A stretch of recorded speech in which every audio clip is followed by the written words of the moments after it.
My name is Sarah Sink, and I'm a proud member of the Trigg County 4-H Club. America's foundation, agriculture. Do you believe in America's agriculture? I do.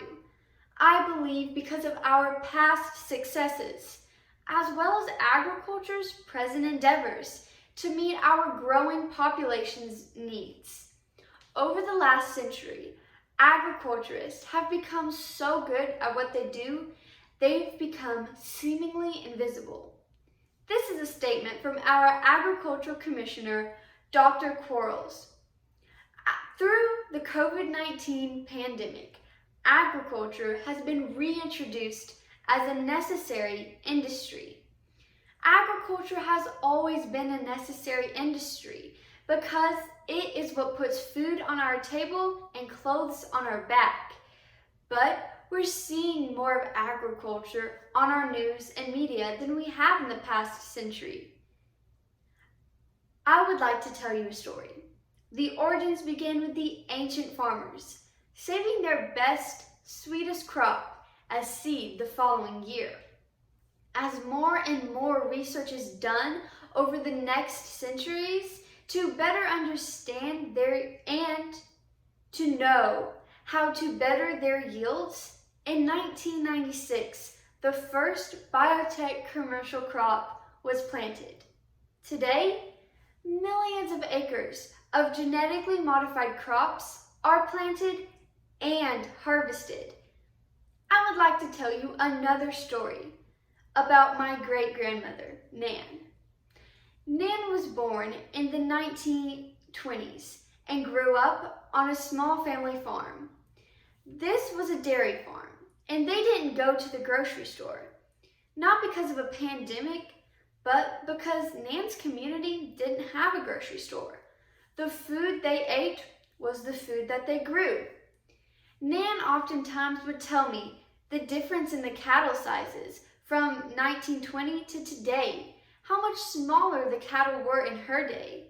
We have bigger cattle today because we have changed how we breed our cattle.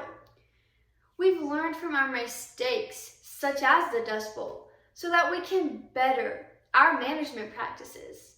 The Dust Bowl was the result of overworking our land. There was a large need of wheat and other crops after the World War I. And after many farmers had moved west due to the Homestead Act, they had overworked the fields and prairies in the west, trying to produce wheat and other crops that were needed in America. The topsoil blew away because of erosion. And now, after the Dust Bowl, we now look at agriculture as a science. And we took away from our mistake of overworking our land, and we now know the importance of conserving our topsoil and protecting our natural resources. America wouldn't be the country that it is today if it were not for our progressive agriculturists. I would like to introduce you to two men. The first, George Washington Carver. This man was born into slavery, but he had aspirations to be a progressive agriculturist and share his passion of agriculture to other slaves so that they could be self-reliant and they could live on a farm and work their own land. Washington went to college and found many progressive practices and solutions through studying crops. The other man that I would like to introduce you to is my older brother, Jonathan. Jonathan was born with a learning disability, but Jonathan is a fighter.